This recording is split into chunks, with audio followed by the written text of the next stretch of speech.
bonjour à tous. Bienvenue pour cette nouvelle Up conférence. Je m'appelle Nicolas Froissart. Je vais vous dire un petit mot sur ces événements qui vous accueillent chaque semaine à Paris et de plus en plus aussi ailleurs.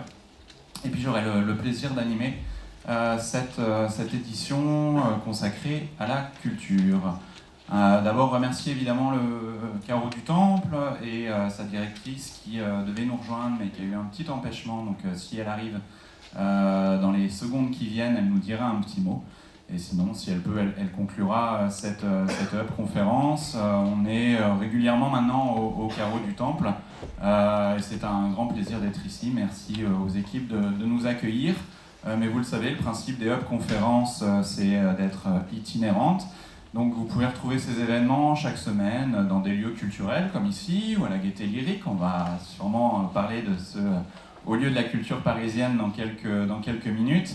À la Bellevilloise aussi, mais on peut être dans les mairies d'arrondissement ou dans des entreprises partenaires. L'idée, c'est de pouvoir investir des lieux qui correspondent à cette idée de construire entre des mouvements, entre des écosystèmes différents qui ne se parlent pas toujours. Et l'idée des Up conférences, c'est aussi de décloisonner pour inventer ensemble, comme on va le faire ce soir, puisque nos intervenants vont parler, mais vous aurez aussi la parole dans la seconde partie de cet événement.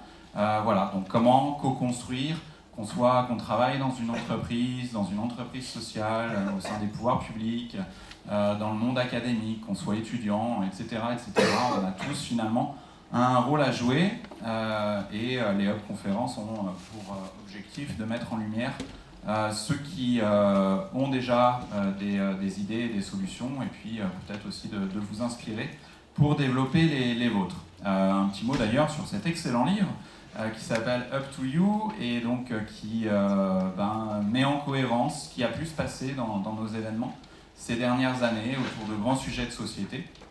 Un programme finalement peut-être qu'on peut qualifier de politique au sens noble du terme, c'est-à-dire comment mieux vivre ensemble, comment organiser la cité et la société pour faire en sorte que notre société soit peut-être un peu plus agréable à vivre qu'aujourd'hui. C'est l'idée de ces événements et de ce livre que vous pouvez vous procurer à l'entrée puisque le pôle média du groupe SOS est présent, et vous pouvez aussi vous procurer Up le Mag, notamment, qui est en lien également avec l'écosystème Up.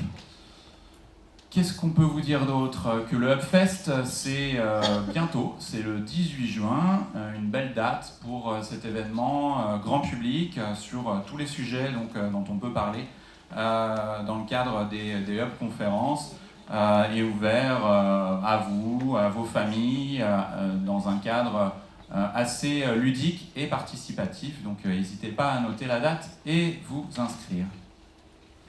On remercie évidemment les partenaires des Up conférences sans qui ces événements n'existeraient pas: Accenture, Aviva, le Crédit Coopératif, Suez Environnement, la mairie de Paris, et puis nos partenaires médias également, puisque l'idée c'est bien de relayer aussi un maximum les sujets qu'on peut évoquer dans le cadre de ces événements.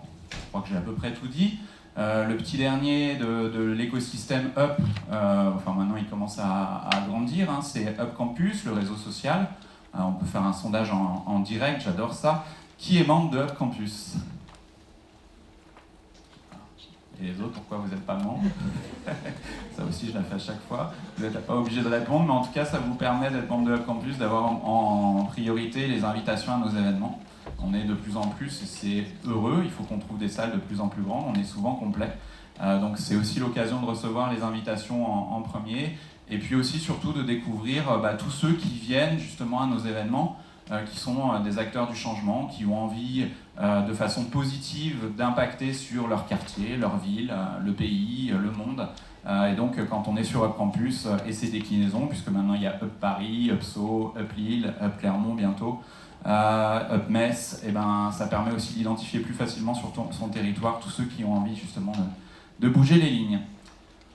Le groupe SOS, vous connaissez sans doute, il y a un site internet qui est très bien fait, je ne vais pas le détailler sinon on en a pour longtemps, mais en tout cas, voilà, il faut savoir que ces événements sont portés par le groupe SOS et ses partenaires. Depuis plus de 30 ans, le groupe SOS invente, gère, développe des dispositifs qui répondent à des enjeux de société dans le domaine de la santé, dans le domaine de l'enfance, dans le domaine de l'accompagnement du grand âge, dans le domaine de l'emploi. On invente l'hôpital de demain, la maison de retraite de demain, la crèche, l'entreprise de façon générale. Et puis on a aussi un objectif de faire aussi évoluer notre société et ces événements comme les Hub conférences auxquels vous participez ce soir, et on vous en remercie, ont cet objectif-là. Le carreau du temple, j'en ai déjà reparlé, on en reparlera peut-être avec Lucie qui n'est pas encore arrivée tout à l'heure. En tout cas, merci au carreau. Et puis je vous propose de passer au vif du sujet, donc la culture, évidemment un beau sujet important. Nous, on a l'habitude de dire au groupe SOS, et je pense que les personnes qui m'entourent ne le démentiront pas, que la culture, c'est finalement aussi un besoin vital pour nous, êtres humains, et qu'on a vu passer ces dernières semaines aussi des informations comme quoi les réfugiés, avec les demandeurs d'asile, avec la situation extrêmement difficile qu'ils connaissent, sociale, sanitaire, etc. On connaît tous le drame qu'ils traversent, avait aussi, et ça ne devait pas forcément passer après tout le reste, un besoin de culture, ce qui est important et qui doit être rappelé. Et la culture, comment peut-elle aujourd'hui imprégner l'ensemble de notre société et surtout être accessible à tous? Je pense que ce sera un des sujets qu'il faudra traiter ce soir. Avant de rentrer justement dans ce détail, dans toutes ces questions passionnantes que lève ce sujet, je vais laisser chacun de nos intervenants se présenter assez rapidement, faire le lien aussi avec ce sujet de ce soir, et surtout nous dire un petit mot pour que vous puissiez tous dans la salle commencer à identifier qui sont ces intervenants avec qui, je vous le rappelle, vous pourrez échanger dans la deuxième partie de cette Hub conférence. Honneur aux femmes, Christelle, un petit mot, vous êtes facilitatrice graphique, c'est comme ça qu'on dit, et co-organisatrice surtout de Muséomix, c'est avant tout pour ça que vous êtes en Ile-de-France. D'accord. Je vous laisse, vous pouvez prendre un petit micro et puis nous dire qui vous êtes et pourquoi vous êtes là, assez vite, parce que vous pourrez revenir sur votre parcours après dans le cadre des questions. Ça marche pas? Marche. Ah si, pardon, excusez-moi. Bonjour. Alors, aujourd'hui, je viens avec ma casquette de facilitateur tout court, pas facilitateur graphique. Le facilitateur, c'est d'être coach dans un événement qui s'appelle Muséomix. Muséomix, c'est un événement dans le monde des musées où on change un peu les lignes. Sur 3 jours, on fait du prototypage rapide avec des personnes très différentes. Donc, bien sûr, il y a des médiateurs, mais aussi des hackers, des gens qui utilisent des imprimantes 3D, des petites choses comme ça. Donc voilà, pour les facilitateurs, c'est qu'on les aide pour organiser ça. C'est un événement qui se fait au mois de novembre et un peu partout dans le monde. Donc on le fait en Ile-de-France, mais c'est fait déjà aussi à Saint-Étienne, Genève et dans d'autres lieux. À Paris du coup Alors, on essaye de faire en Ile-de-France, pour l'instant c'est souvent à Paris que c'est arrivé. L'année dernière, on devait le faire à la Cité des Sciences, mais on a eu la malchance d'avoir eu un incendie dans le lieu où on devait le faire, donc on n'a plus pu le faire. Mais il y en a joué vraiment de malchance. Ça arrive. Si justement vous deviez l'enjeu autour de Muséomix, parce qu'on a beaucoup parlé d'enjeu de la culture, le mot. L'enjeu de Muséomix, c'est d'essayer de révolutionner un peu les choses et de faire rentrer des gens très différents dans la réflexion du monde du musée et de la culture. Des gens qui n'ont pas du tout l'habitude de faire ça, donc c'est de créer des chemins croisés pour faire l'innovation. Ouais. Super. Steven peut-être, Steven Hearn, qui est entre autres président de Saint-Io. Alors je vais te tutoyer parce qu'on se connaît, on va pas... mais rassurez-vous, le temps de parole sera le même pour Steven que pour les autres. Et puis parce qu'aussi le groupe SOS travaille beaucoup avec toi, tu en reparleras certainement depuis quelques mois maintenant. Est-ce que tu peux nous dire un peu qui tu es et pourquoi tu es là? Déjà. Salut Nicolas, salut à tous. Donc oui, je préside en fait un groupe qui s'appelle Saint-Io, mais ça c'est plutôt une idée de comptable, elle n'était pas vraiment venue de moi. Moi j'ai essayé, on va dire, de regrouper un certain nombre d'entreprises, que ce soit, qui abordent plusieurs métiers, qui étaient la production dans le domaine culturel, qui est sur la gestion d'équipements culturels, et puis aujourd'hui qui essaye de structurer cette notion un peu particulière qui est l'entrepreneuriat culturel. Et c'est tout ça qui a été réuni dans un groupe qui s'appelle Scintillot. Alors l'agence en fait qui a un peu mis le feu aux poudres, en fait, c'est une agence qui s'appelle le Troisième Pôle, qui a eu la chance de produire des événements comme par exemple la Nuit Blanche, des pavillons d'exposition, des pavillons français dans le cadre d'exposition internationale ou universelle. Et c'est aussi l'agence qui m'a frustré de ne pas être totalement un acteur culturel, et c'est comme ça que j'ai eu envie moi-même de devenir un opérateur et quelqu'un qui gère des équipements culturels.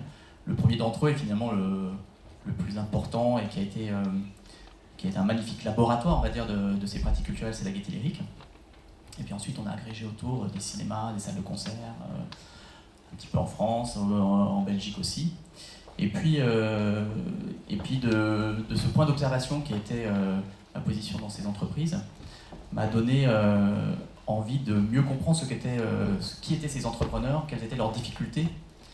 Et c'est comme ça qu'on a imaginé, nous, d'autres systèmes de financement, et puis un incubateur d'entreprises culturelles qui s'appelle Creatis, installé au début au dernier étage de la Gaîté Lyrique, et puis qui a grandi vers un autre espace à proximité. Et tout cela a conduit, mais on en reparlera, donc à la rédaction d'un rapport sur le développement de l'entrepreneuriat culturel. Cette approche, en fait, elle était sans le savoir la même que donc celle du groupe SOS, la même, mais ils avaient un peu d'avance, celle du groupe SOS. C'est-à-dire ce fonctionnement que moi j'adore, et je veux bien en parler, et là je monopoliserai la parole s'il faut, mais de ce mouvement colloïdal, qui est le mouvement du banc de poisson. C'est-à-dire qu'effectivement on est plus fort, on est meilleur quand on chasse en meute, quand on est effectivement comme tous ces petits poissons reliés dans la nuée. Et donc aujourd'hui, voilà, le partenariat, la participation du groupe SOS dans Scintillot est aujourd'hui devenu une réalité. Et moi j'en suis très content. Merci Steven. Eric peut-être donc Eric Petrotto, qui est directeur général d'Indelab. Peut-être nous dire ce que c'est qu'Indelab. Bonsoir à toutes et à tous. Indelab est une société coopérative d'intérêt collectif. Donc c'est pas une SCOP mais une SIC. Voilà, et qui en gros a mis en place un nouveau modèle économique, un nouveau partage de la valeur pour les biens culturels, tous champs créatifs confondus. Donc énormément la musique, parce que c'est là où on a avancé le plus, mais on traite également du jeu vidéo, mais très prochainement de l'édition numérique et de la BD.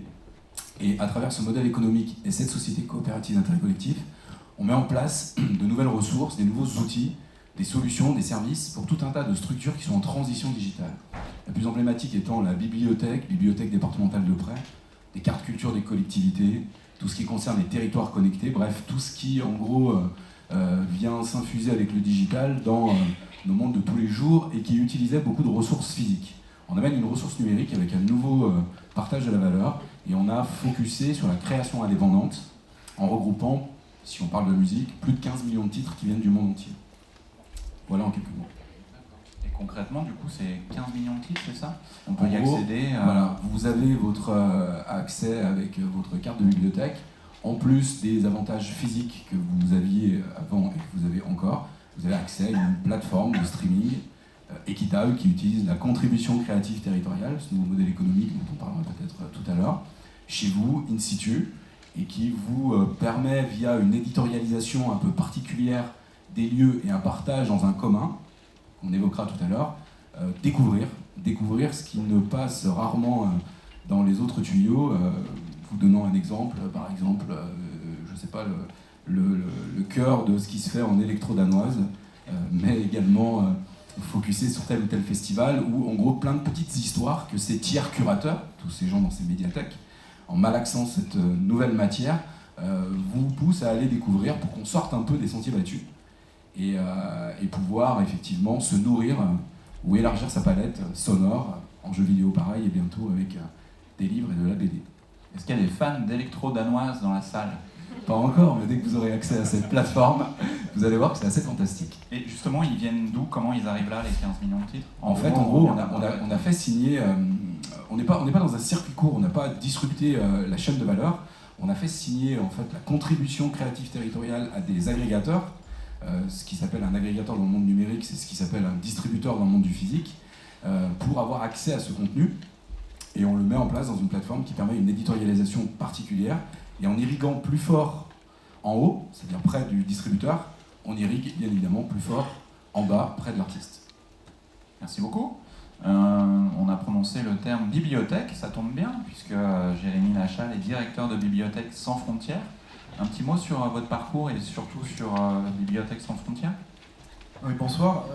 D'abord, je dois dire que je suis super heureux d'être là, et en plus de ça, avec une salle pleine pour parler de culture, c'est très rare. C'est ce qu'on disait tout à l'heure avec Steven avant de monter sur scène, c'est quand même assez exceptionnel, donc vraiment un très grand plaisir. Et par ailleurs, il y a 3 personnes qui se sont présentées avant moi et qui ont dit juste les mots-clés qui me touchent dans mon combat au quotidien: entrepreneuriat culturel, muséomix, bibliomix, c'est sur les choses sur lesquelles on bosse, les communs, donc c'est des trucs sur lesquels on se retrouve.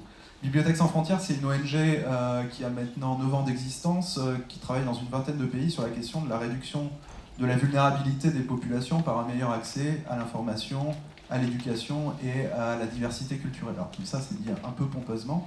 En réalité, on essaye d'inventer la bibliothèque du XXIe siècle, la bibliothèque de demain, qui soit à la fois un lieu de création locale, et c'est là où les communs nous intéressent, c'est justement comment, en fait, à travers les bibliothèques, on peut stimuler la créativité, et aussi un lieu, en réalité, de compréhension du monde. Et quand je dis compréhension du monde, c'est un bien grand terme pour expliquer à quel point aujourd'hui on a besoin de lieux de médiation, que ce soit aussi bien sur les usages du numérique, par exemple. C'est bien beau de mettre des accès Wi-Fi, on en parlera tout à l'heure, hein, sur une île qui accueille des réfugiés comme Lesbos, mais il y a plein de gens qui ont perdu leur téléphone ou qui tout simplement ne savent pas où aller chercher l'information. Et là, les bibliothèques peuvent être des lieux extrêmement importants, mais aussi des lieux justement d'incubation et d'émergence de nouvelles formes de travail, de contribution à la société, notamment d'entrepreneuriat social. Donc c'est la bibliothèque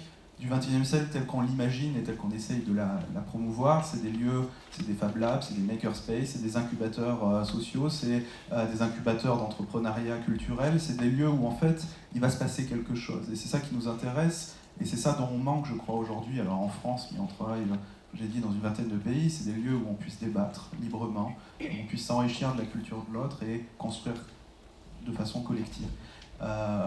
Et du coup, je finirai simplement là-dessus, c'est vrai que les bibliothèques, aujourd'hui, quand on arrive à BSF, la moyenne d'âge c'est grosso modo 25 ans, 26 ans, on est à une 60aine de salariés, ça a grossi très vite, on est très dans mode start-up, hein, les gens ils arrivent dans une ruche, etc. Et ils nous disent: ah mais on pensait à atterrir dans un truc de vieux permanenté avec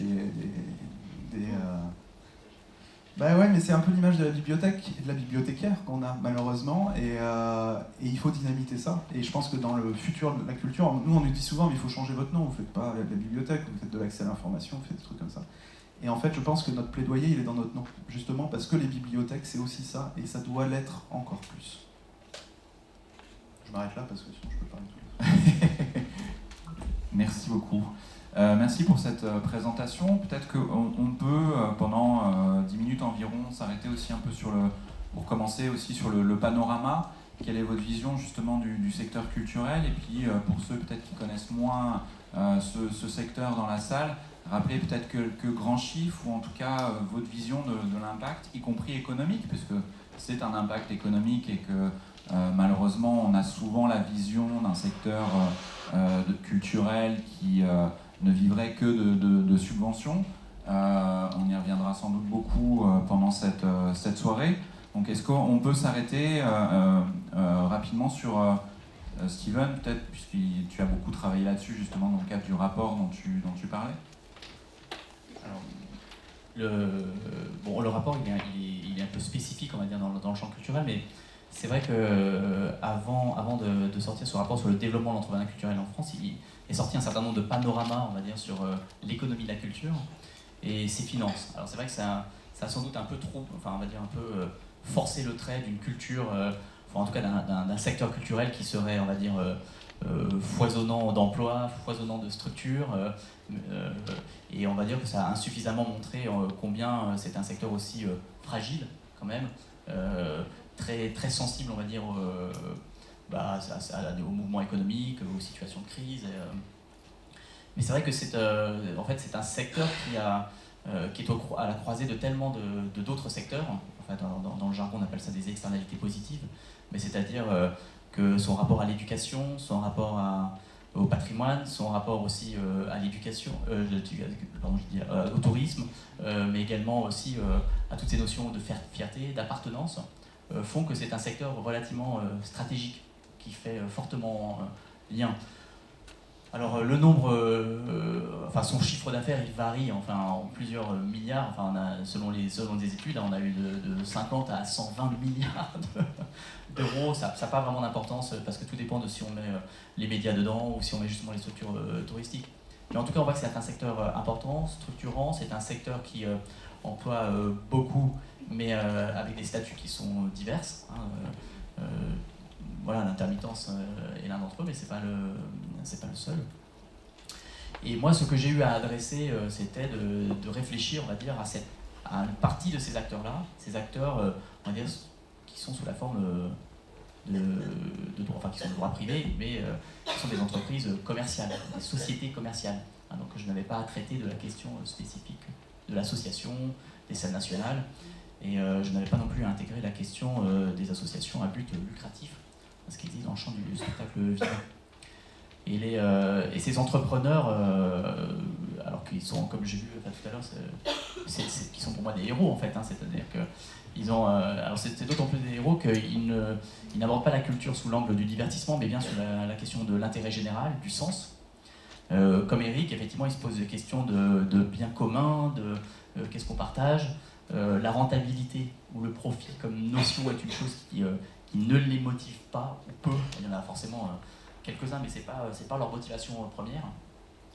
Et ils ont une petite différence, on va dire, par rapport à certaines associations qui adressent la culture, c'est qu'ils réfléchissent, on va dire, à des modèles de changement d'échelle, de taille critique, de développement.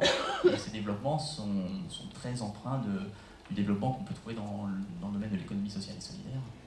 Ils reconnaissent tous la culture comme une innovation, c'est-à-dire en fait ils ne sont plus dans le champ de l'expérimentation, ou alors de l'expérimentation qui marche, c'est en ça que c'est une innovation, et ils essayent effectivement de la partager et d'en tirer des revenus, mais qui sont, on le voit bien nous, puisqu'on leur a posé la question, qui sont immédiatement réinvestis dans le projet et pas forcément dans le projet pour le diversifier, mais aussi parfois pour le faire grandir.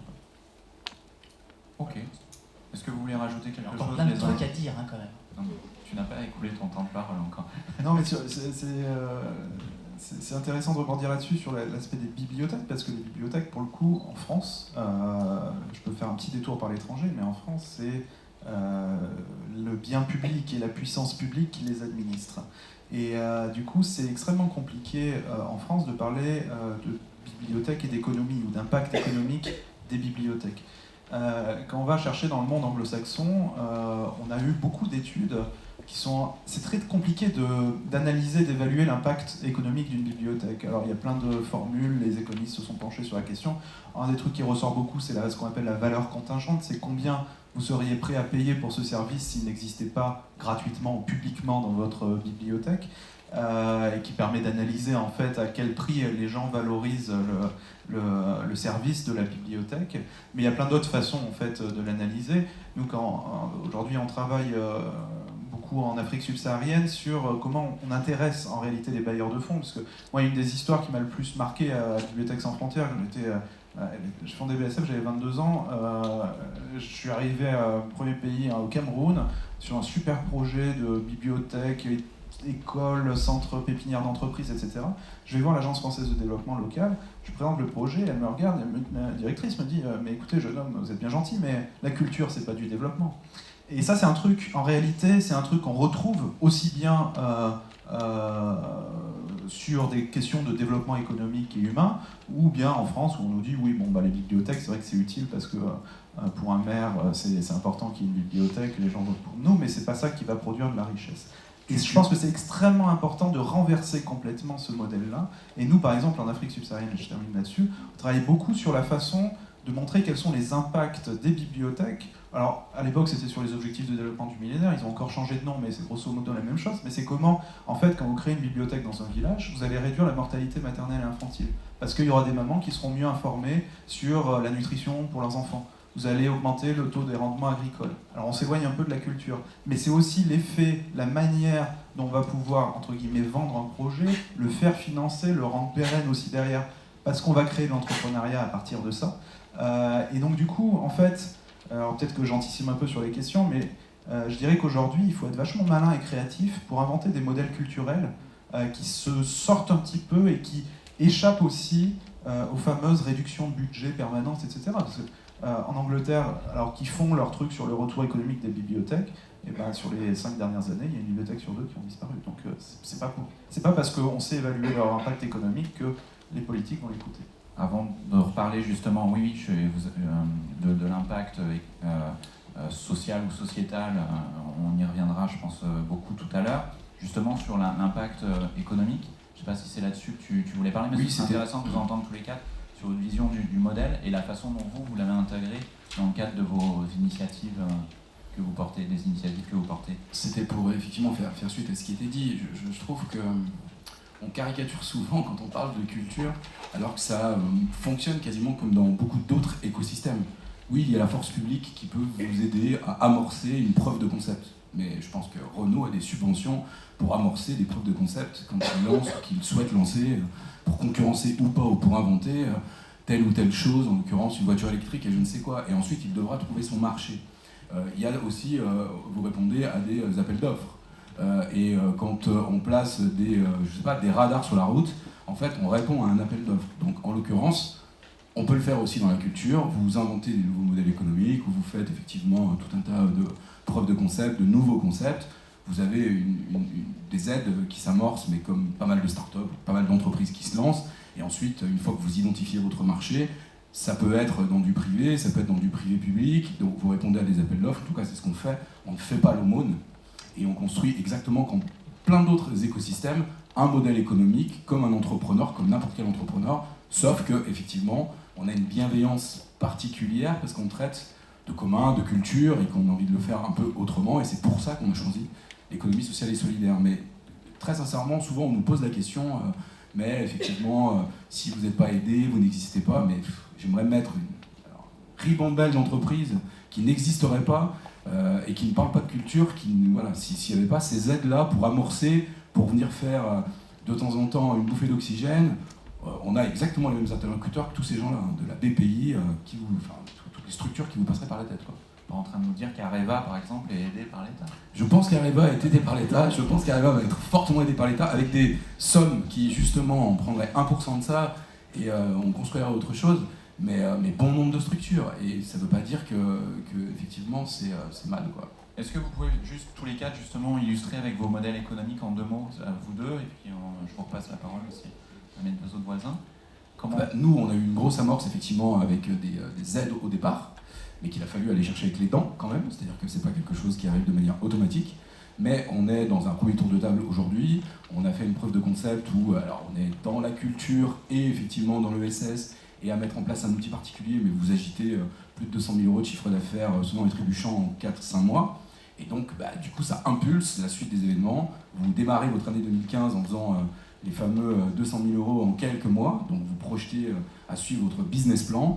Et donc, on construit un combo entre du privé et du public via ces nouveaux outils qui, effectivement, attirent pas mal d'interlocuteurs. Et comme on est dans le digital, on peut scaler, on peut effectivement projeter ça en dehors de nos frontières. Et c'est comme ça qu'on peut arriver à construire, en tout cas pour nous, ce modèle économique-là, il n'a de sens que si on sort très vite de la France, qu'on inclut la France, mais que l'échelle européenne soit notre interlocuteur et international. Et donc une signature récente avec les instituts français nous permet d'avoir effectivement ces amorces à l'international. Pour Bibliothèques sans frontières, Bibliothèques sans frontières, c'est une ONG non-profit, donc on vit aujourd'hui de financement privé, public, beaucoup en fait, grande majorité privée et pas mal en fait d'activités propres qu'on développe à travers une filiale commerciale. C'est quoi, fondation, donateur, mécène, etc. Mais en fait, ce qui est crowdfunding un peu.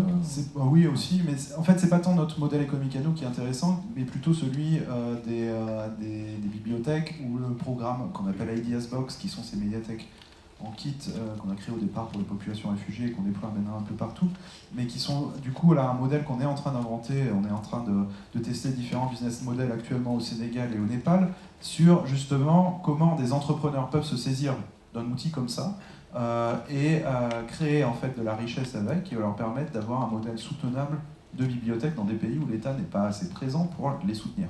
Et c'est ça qui est intéressant, c'est comment en fait on arrive à hybrider le modèle, de passer d'un tout public. C'est un des grandes difficultés qu'on a aujourd'hui dans les pays d'Afrique de l'Ouest par exemple, ou généralement dans les pays où la coopération française est forte, on va dire les anciennes colonies françaises, on peut le dire ça comme ça rapidement, c'est qu'on a un peu tendu à travers notre coopération à exporter notre modèle de lecture publique. Et d'ailleurs notre modèle culturel, on retrouve beaucoup cette idée que en France, la bibliothèque elle est financée par l'État. Et donc en Afrique de l'Ouest, la bibliothèque elle est financée par l'État. Sauf que le problème c'est qu'il n'y a pas d'État.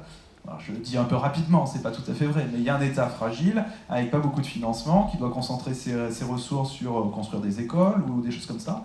Et c'est vrai que les bibliothèques, derrière, elles sont pas très...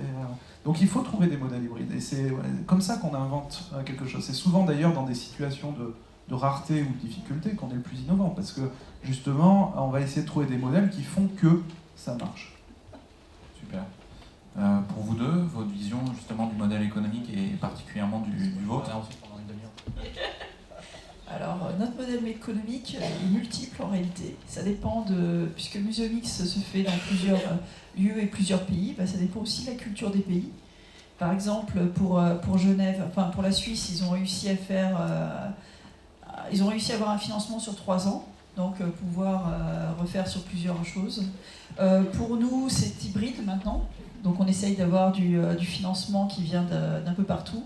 Il y a du financement qui vient aussi de prêts de matériel, comme nous avions eu l'année dernière, donc ils n'ont pas pu intervenir réellement, mais Aldébaran, qui font des robots, qui était un de nos partenaires.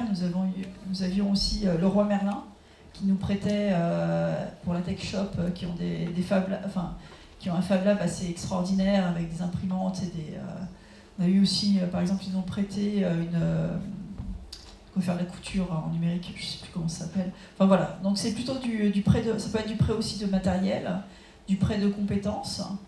Donc c'est un peu multiple. Bien entendu, on a eu besoin, en tout cas réellement au tout début, quand Muséomix s'est fait en 2011, donc c'était aux Arts Déco. Là, on a eu pas mal de financements publics. Et maintenant, on essaye d'avoir de moins en moins de financement public pour réussir. Mais donc c'est jamais facile parce qu'il faut quand même de l'argent pour débuter. Donc c'est toujours bien d'avoir une petite enveloppe qui vient du public pour être un bootstrap pour commencer et pour avoir d'autres financements. Tout d'un coup, je ne sais plus de comment je veux dire et comment je veux commencer, comment je veux repartir, mais c'est vrai que... Hybride, non, c'est le mot qui Non, mais culture. hybride, ça voudrait dire presque une mutation de quelque chose, alors qu'on est plutôt dans la juxtaposition de plein de modèles économiques qui réintègrent d'ailleurs et qui réinterrogent la puissance publique à travers des contrats un peu différents. Alors, on sait que y aura encore longtemps de la subvention. On sait juste qu'elle ne cesse de diminuer. Il y a un endroit très particulier pour nous, c'est-à-dire que parce qu'on a besoin de cette matière-là, c'est à l'endroit de la création. C'est-à-dire qu'il y a un endroit, la création artistique, la création culturelle, c'est difficile, on va dire, qu'elle soit immédiatement rentable. Mais ensuite, effectivement, il faut des intermédiaires, il faut des gens qui valorisent ces savoirs, ces artistes, ces œuvres, et puis qui les emmènent petit à petit à rencontrer son public, qui devient un spectateur, qui achète un billet, ou un abonnement, ou une adhésion, et ainsi de suite. Mais c'est vrai que c'est une particularité française, ça. C'est-à-dire 50 ans de politique publique qui a commencé avec Malraux, a sans doute, à la fois pour le meilleur et peut-être pas du tout pour le pire, mais qui a en fait empêché, on va dire, une mutation rapide du secteur culturel vers une chose, vers une hybridation justement du modèle public et privé. Pas tant, alors qu'effectivement, dans plein d'autres pays, la question se pose même pas en fait. Je pense que même ils s'étonnent des fois de notre propre modèle, mais où on a en fait, en tout cas, indiqué petit à petit que la culture, en fait, on l'a sortie de la sphère quasiment économique pour la mettre dans une autre sphère, de celle du don, en fait, quelque chose comme ça. Quoi. Donc, Pour le coup, je vais faire un micro-rebond.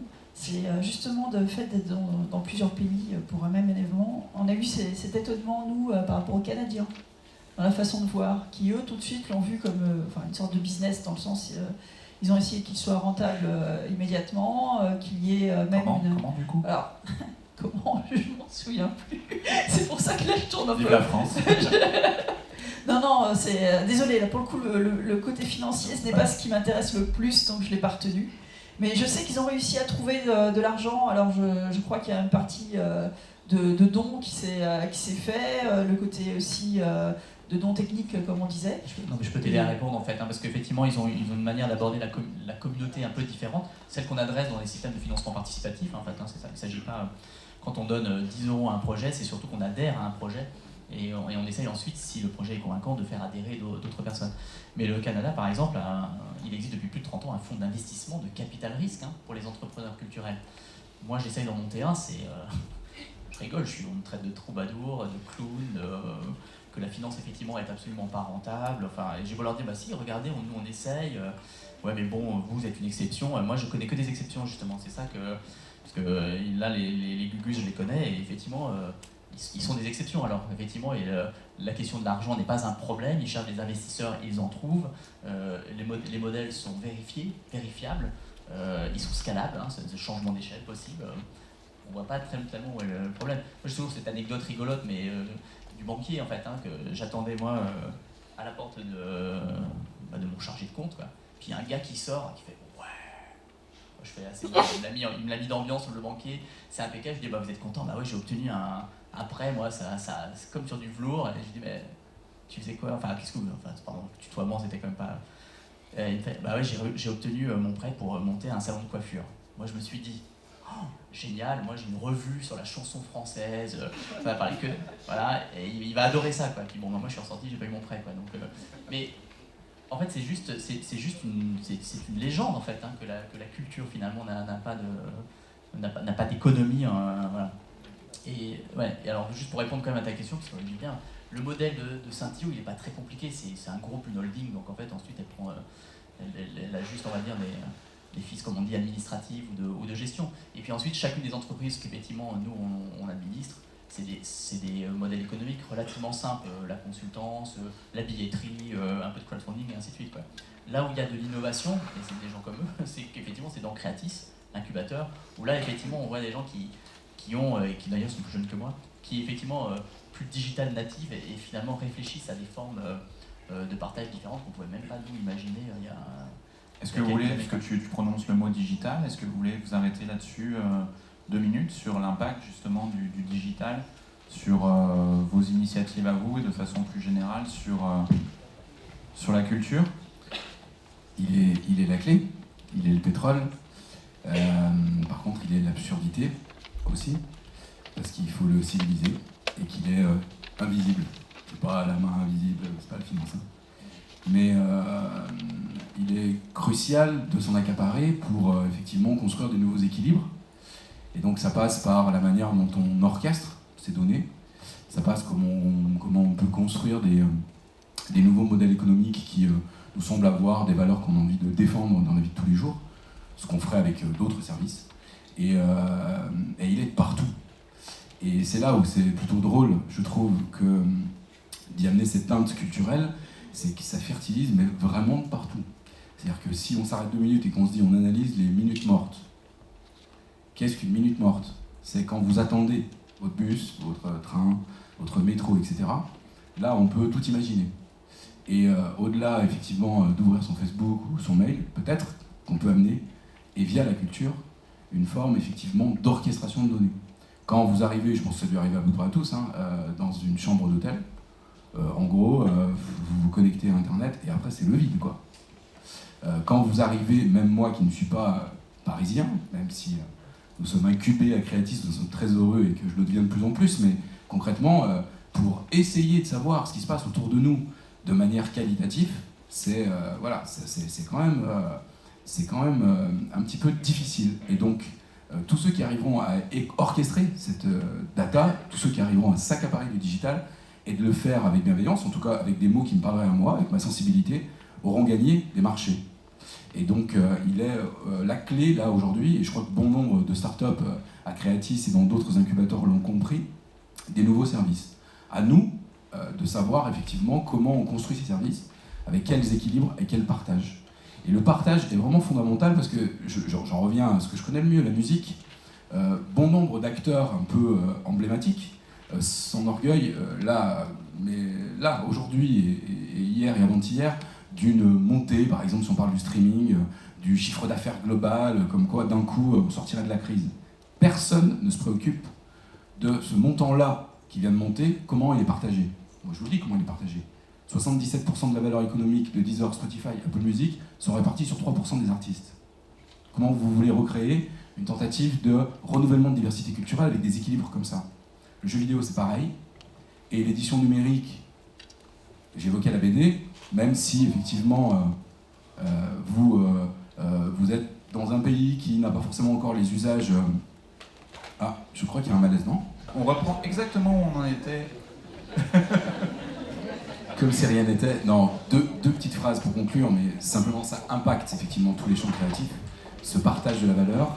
Et pour revenir à la question de base, donc effectivement, le digital, on a une opportunité unique de construire sans doute ce qui pourra être la société de la connaissance. Et la connaissance, on n'est pas très loin avec le partage de la connaissance dans du commun. Et ce commun pouvant effectivement construire des modèles économiques. Et je vous invite à aller chercher sur le net, les développeurs informatiques connaissent ça depuis des dizaines d'années. Il y a une plateforme qui s'appelle GitHub. Et GitHub, c'est une plateforme effectivement où on va mettre du commun, mais où vous avez une zone gratuite et une zone privée. Vous construisez vos plateformes, vos outils, etc. Et le code informatique, vous le versionnez sur cet outil. Vous déposez des bouts de code que d'autres ont l'autorisation, quand c'est mis dans le commun, de forker, c'est-à-dire de venir copier, mais de modifier, sans en changer le code source. Et comme ça, vous construisez des couches de connaissances sur la connaissance, etc. Et vous avez une zone privée où, bien évidemment, vous n'oubliez pas le cœur qui peut être le cœur économique de votre solution. Et donc, vous ne pouvez pas tout donner. Et donc, vous jonglez entre ce que vous donnez à une communauté et ce qui est effectivement de l'ordre de votre modèle économique. Et généralement, plus vous êtes généreux et plus vous avez une potentialité d'avancer plus vite dans vos outils, de construire une communauté assez hallucinante de collaborateurs à l'international. Et c'est comme ça qu'il faut construire. C'est qu'un avis personnel, mais ce qui pourrait devenir la société de la connaissance, je dis pourrait parce que vous avez tous les vieux réflexes de la société industrielle qui arrivent très très très vite avec tous les verrous pour venir verrouiller la société de la connaissance. Jérémy, sur le digital, puis après c'est Ouais, le alors, système. Je me disais en préparant ma réponse que c'est toujours un peu tarte à la crème quand on se dit sur le digital, c'est à la fois des défis, des risques et des opportunités. Et sinon Sinon il y a un truc important. Moi j'essaie de le dire et de le répéter parce qu'on s'en rend pas compte. Peut-être que vous vous en êtes déjà rendu compte et ce sera très bien, mais nous quand on a créé Bibliothèques sans frontières il y a 9 ans, on a créé pour essayer de repenser le don de livre. Parce que grosso modo, il n'y avait qu'une façon d'aider les bibliothèques dans les pays du Sud, c'était de leur envoyer des bouquins. Ce qui était une connerie totale, qui était en réalité, qui vient tuer les filières du livre local, parce que comment un éditeur peut se développer s'il y a des livres gratuits qui arrivent sur son marché, qui souvent n'étaient pas très adaptés, encore qu'on peut se dire une bibliothèque, ça a vocation à tout avoir, donc... mais du coup, voilà, où était justement la créativité ou la création locale. Et en fait, le numérique, ça reproduit la même chose, mais en puissance 1000. C'est-à-dire que aujourd'hui, on a ce truc incroyable qui sont les Creative Commons, les communs, ces fichiers ouverts, libres, gratuits, la plupart du temps. La gratuité n'est pas forcément liée à l'ouverture et le fait que ça soit Creative Commons, mais quand on est dans des pays où il y a peu de ressources, la gratuité c'est souvent quelque chose sur lequel on va s'attacher beaucoup. Mais en fait, on se retrouve avec un truc qui est qu'on a le même raz-de-marée des ressources qui sont produites la plupart du temps au nord et qui arrivent au sud. Je m'explique, quand vous prenez Wikipédia par exemple, Wikipédia c'est un truc absolument merveilleux, c'est une encyclopédie qui est produite par des milliers de gens à travers le monde, sauf que le profil moyen du contributeur sur Wikipédia, alors je vous le dis toujours, mais grosso modo c'est un homme européen ou américain qui a entre 38 et 45 ans je crois, c'est ça le truc. Et donc il y a un utilisateur pour 1000, un contributeur pour 1000 ou 10 000 ou 100 000 utilisateurs. Mais vous allez voir les Wikipédia en langue locale, en Swahili, en Wolof, etc. C'est rien du tout, c'est tout petit. Donc, et la même chose existe aujourd'hui sur ce qu'on appelle les Open Educational Resources, qui sont ces ressources éducatives ouvertes, gratuites, qui sont en Creative Commons, qui sont créées de façon collaborative par des universités, par des choses comme ça, et qui arrivent dans les pays du Sud. Ce qui est une formidable opportunité parce que ça fait du savoir et ça fait de la circulation du savoir. Sauf que de l'autre côté, se pose la question de mais où est-ce qu'ils sont les créateurs de commun dans ces pays-là? Et je pense que c'est la question qui est assez fondamentale aujourd'hui. Tu parlais du fait qu'il y avait seulement 3% de personnes, d'artistes rémunérés par la plupart des sous sur les plateformes de streaming. Et en fait, on pourrait renverser le truc en disant, ouais, finalement, il n'y a que 3% de la population mondiale qui produit 99% du savoir et de la culture. Et en tout cas, des biens culturels, parce que la culture en soi, ça ne veut pas dire grand-chose. Et donc, du coup, ça m'interroge beaucoup. Et je pense qu'il y a un vrai travail à faire, et je reviens sur ce que je disais à la première intervention, sur les usages et sur le fait que, bah voilà, aujourd'hui, nous on travaille avec Wikipédia, la fondation Wikimedia, pour former dans les bibliothèques en Afrique les gens à contribuer sur Wikipédia et créer leur propre université locale de savoir. De la même façon, comment les bibliothèques peuvent être des endroits où peut se créer de la culture, des capsules culturelles, des contenus qui peuvent être ensuite partagés. Donc ça, c'est tout un défi de se dire en fait comment on met l'usage du numérique qui soit pas simplement un usage de consommation, ce qu'on sait tous faire. On dit qu'on est des digital natives, effectivement, on est très bien, on est né avec ça, sauf qu'en réalité on n'est pas des créateurs sur le numérique, on est tous des consommateurs, à peu près aussi idiots que des gens qui bouffent de la pub à longueur de journée. La question c'est à quel moment on devient des créateurs. Alors la question se pose évidemment en France, mais elle est encore 10 fois, 100 fois plus forte en Afrique subsaharienne. Christelle, Steven, sur le digital? Alors pour nous, pour l'événement Muséomix, de toute façon, là, nativement, on est sur du digital. Mais c'est pas que par le rapport à l'outil digital, mais c'est plutôt par la culture du digital. La culture du digital, ça veut dire utiliser le partage, se dire que ce qu'on parlait de fertilisation croisée, ça veut dire d'avoir des gens très différents qui travaillent en même temps sur un même sujet.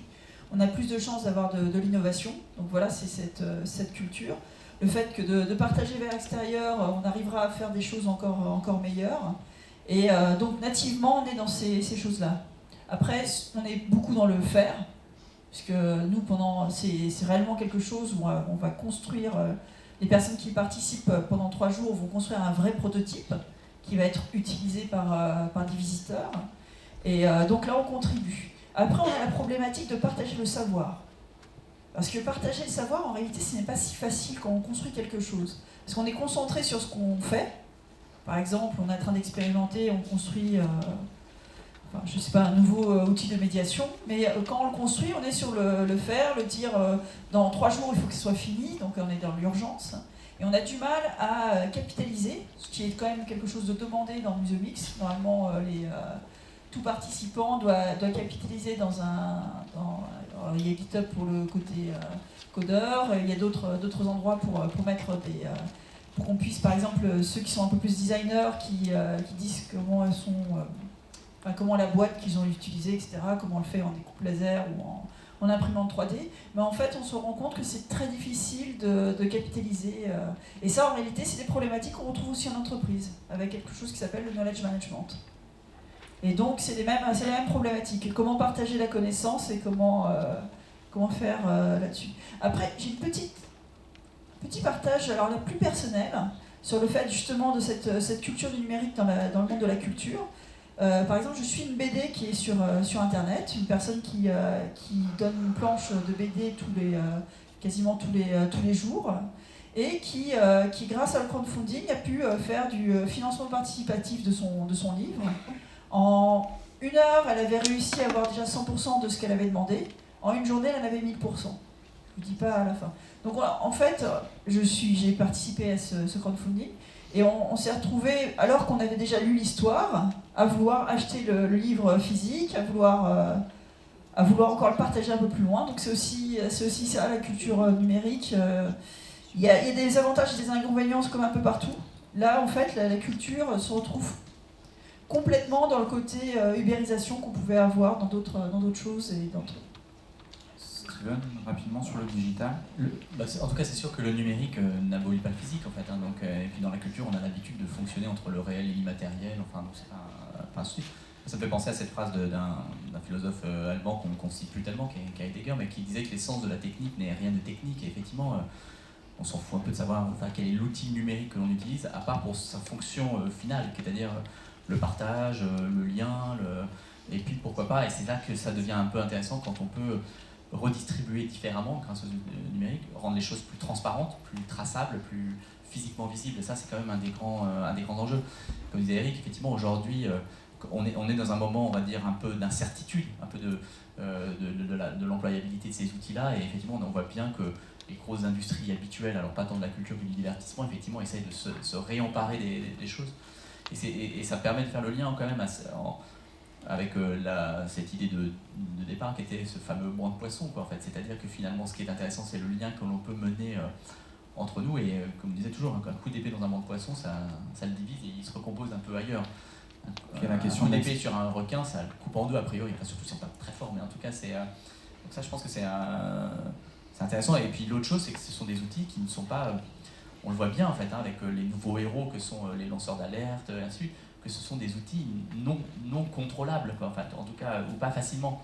Et sur la question du banc de poisson et du gros poisson, ça me fait aussi penser à justement l'incompréhension qui naît entre ceux qui inventent Nuit debout et puis l'État qui ne sait plus avec la police comment se comporter. Enfin, on voit bien qu'il y a là une rupture, on va dire, que permet le numérique, qu'il accélère peut-être quelque chose qui va être une aspiration d'ordre plutôt politique que simplement de maîtrise de la technique.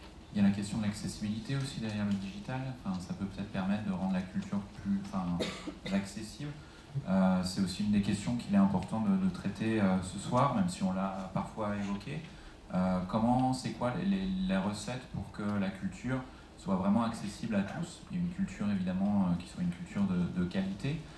C'est quoi pour vous quatre justement votre vision, peut-être des choses que vous avez déjà mis en place, mais comment on peut faire en sorte vraiment que la culture soit quelque chose de très partagé, pas évidemment que pour les classes les plus favorisées, mais aussi pour les catégories les plus populaires, évidemment aussi. Et il y a la question, donc c'est intéressant de vous entendre tous les quatre là-dessus, et la question quand même qu'on a déjà un petit peu évoquée, mais sur laquelle je voudrais qu'on revienne, comment vous évaluez votre impact social, sociétal, parce qu'on a beaucoup parlé de modèle économique, mais, et notamment quand on travaille avec les pouvoirs publics, il faut de plus en plus montrer que la participation, la subvention des pouvoirs publics a un impact, et c'est tant mieux, mais a un impact concret. Qui commence sur cette... Je peux commencer peut-être sur simplement la question de l'accès, pour nous, est centrale. L'accessibilité, alors on la traite de plein de manières différentes, c'est vraiment un axe fort de notre action. On la traite en créant des outils pour aller là où les bibliothèques ne sont pas. L'Ideas Box en est une, donc c'est des médiathèques en kit qui vont dans les endroits, par exemple dans les camps de réfugiés. On travaille beaucoup sur... Ça ressemble à quoi? Je ne crois pas que tu aies détaillé ce que c'était, enfin on y trouve quoi dans c'est vrai, je connais pas une petite image, c'est parce que c'est très beau, ça a été designé gratuitement par Philippe Stark qui nous a donné les plans, etc. C'est un beau commun ça, tu vois. Et du coup, c'est deux palettes qui s'ouvrent. C'est des flight cases en fait, donc vous voyez, c'est ce qu'utilisent les musiciens pour transporter leurs instruments.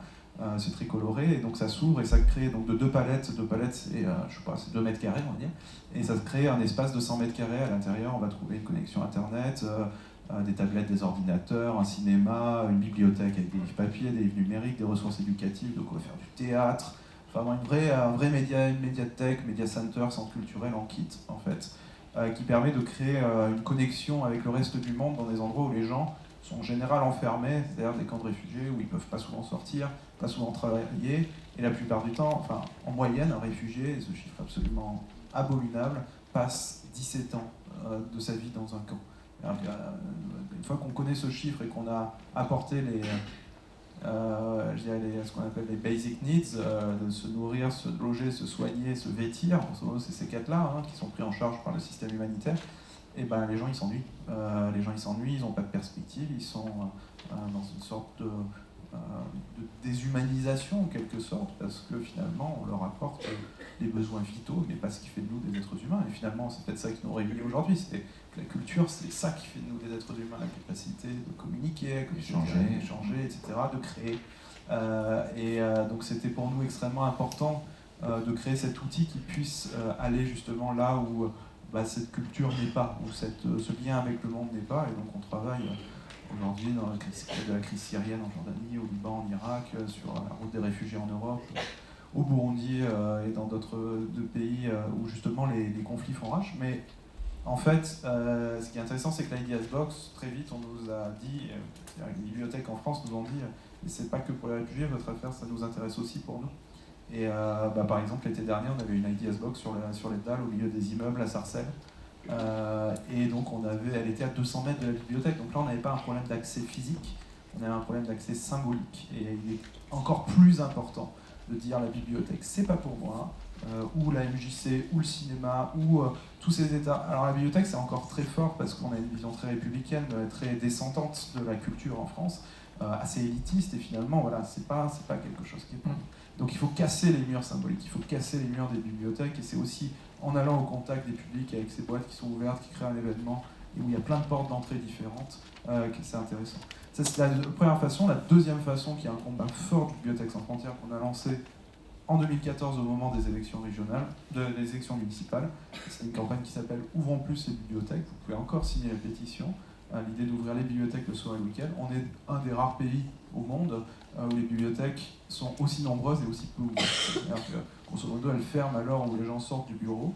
Et c'est un truc qui est complètement insensé, c'est-à-dire que ça coûte un fric fou à l'État, il faut bien le dire, ça coûte de l'argent, et c'est mal utilisé, c'est sous-utilisé. On a à peine, alors les chiffres, on va pas faire le truc, mais on a grosso modo entre 11 et 30%, je suis très large là, mais on est plutôt près de 11, de la population française qui est inscrite dans les bibliothèques. Ce qui est absolument hallucinant quand on voit qu'au Danemark, en Suède, on est à 80% de la population. Et on ne se pose absolument pas à un moment donné la question de l'efficacité. Je pense que c'est très lié à la question économique qu'on se posait tout à l'heure. C'est qu'à un moment donné, quand on parle d'économie, on parle aussi d'efficacité. Et à aucun moment donné, on se pose la question de l'efficacité de nos bibliothèques et de leur impact. Et toutes ces questions-là, elles vont nous arriver, je pense, en effet boomerang. Et à un moment donné, on va dire, il n'y a plus de sous dans les caisses de l'État, prouvez-nous votre impact. Et on va se retrouver avec des acteurs publics qui ont toujours vécu comme ça, qui vont être incapables de prouver leur impact. Que ce soit économique, social, etc. On ne va pas avoir une bibliothèque sur deux qui vont fermer, on va en avoir une sur une. 100% des bibliothèques vont fermer parce que les gens finalement vont dire bah oui, non, finalement la bibliothèque on n'en a pas besoin, de toute façon, quand on a besoin, elle n'est jamais ouverte. On a réussi en France à faire ouvrir les bibliothèques le dimanche, on a maintenant une loi du ministère de l'Enseignement supérieur et du ministère de la Culture qui vient d'être promulguée pour soutenir, pour donner des subventions aux bibliothèques qui ouvrent le dimanche. La maire de Paris s'était engagée pendant la campagne. Ils sont en train d'essayer d'ouvrir une bibliothèque par arrondissement le dimanche. Alors c'est très compliqué évidemment, parce que ça résonne aussi avec toutes les questions du travail du dimanche, etc. Mais sauf que dans les quartiers les plus populaires, quand une bibliothèque est ouverte le dimanche, elle est pleine de gens. Ça change. Et quand vous avez une famille, vous avez 3 enfants, vous êtes 5 et vous allez aller au ciné le dimanche, vous en avez pour 50 €, 60 €, c'est pas à la portée de tout le monde. Et du coup, on peut aller à la bibliothèque en famille, on peut aller voir un film à la bibliothèque, et on peut avoir une vraie relation intergénérationnelle, culturelle, etc. Donc c'est extrêmement important. On nous dit parfois que c'est un combat qui va contre la question des moyens, mais pour moi c'est une problématique qui est absolument fondamentale de savoir comment on ouvre mieux les bibliothèques et plus largement les services publics dans le pays. Pour les autres,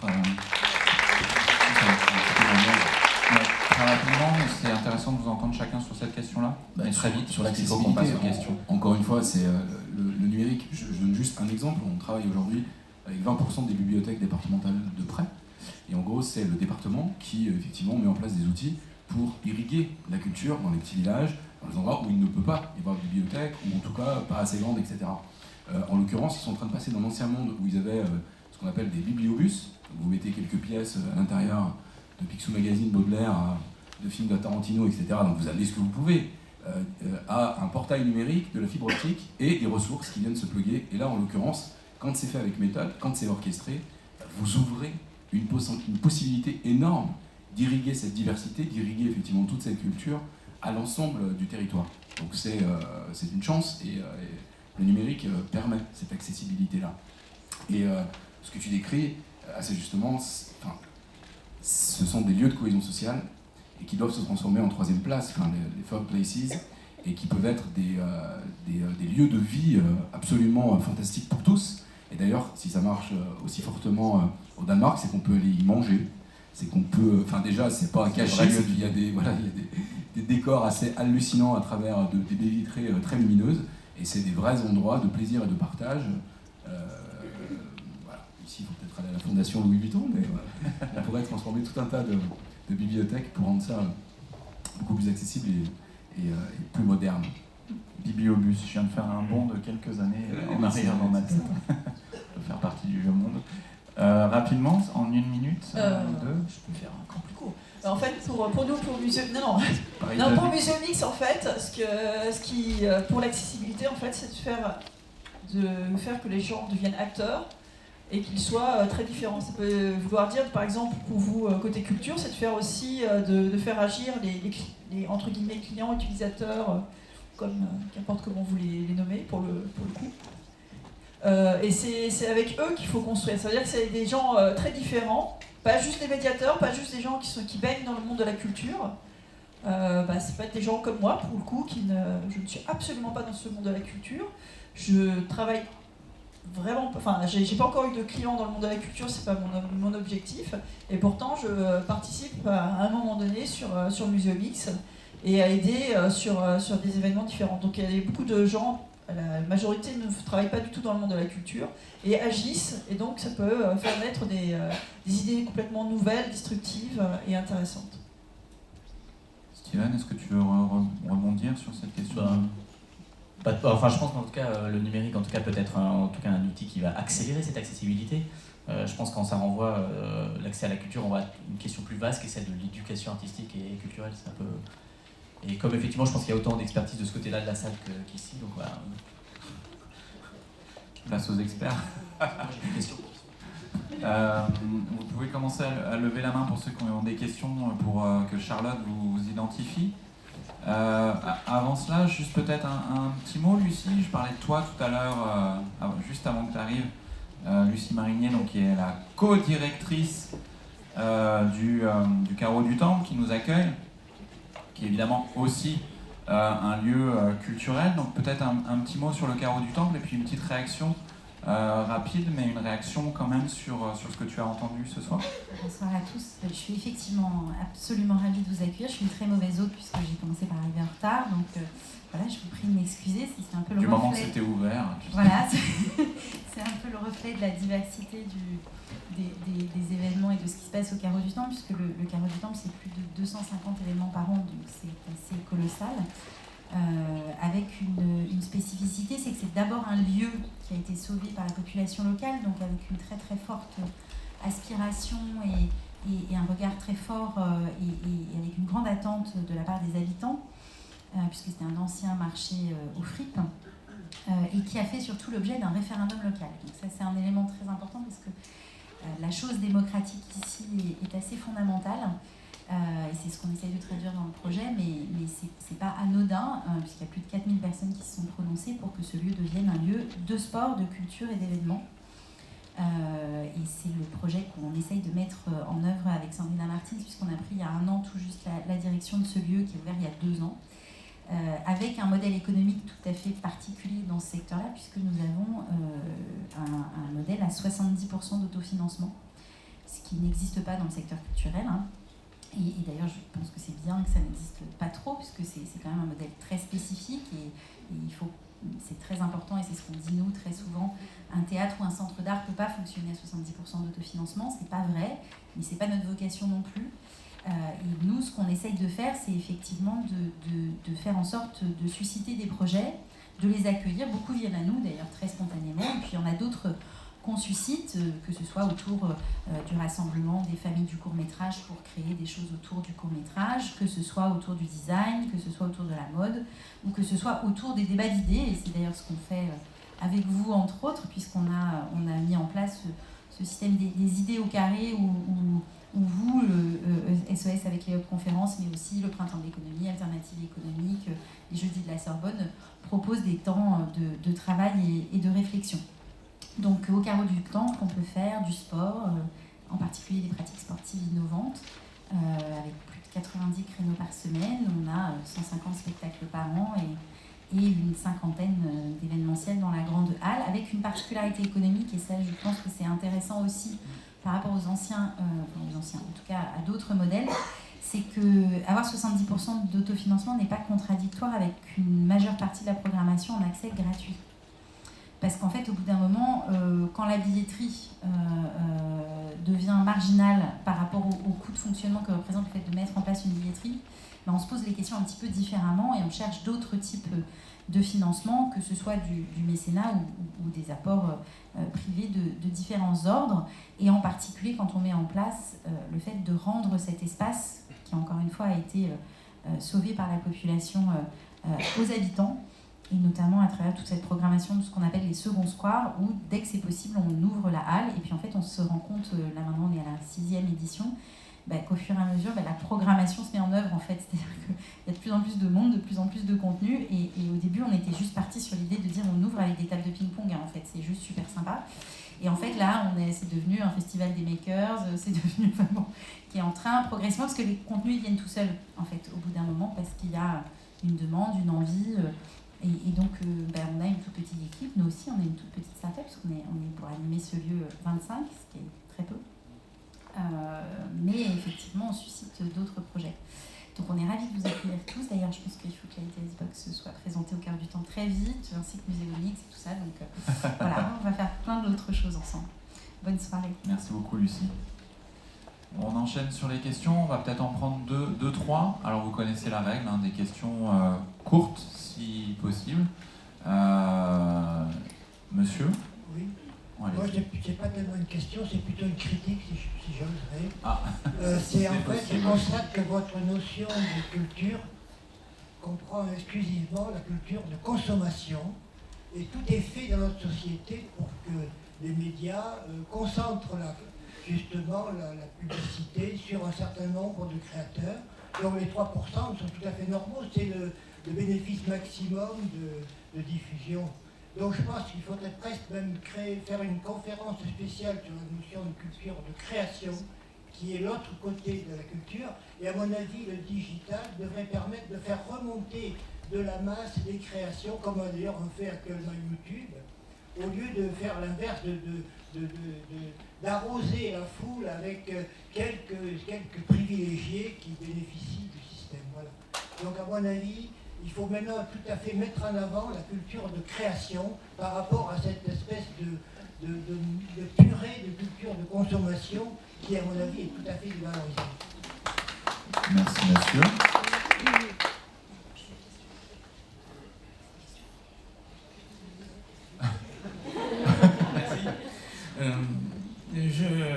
Aussi, ce serait une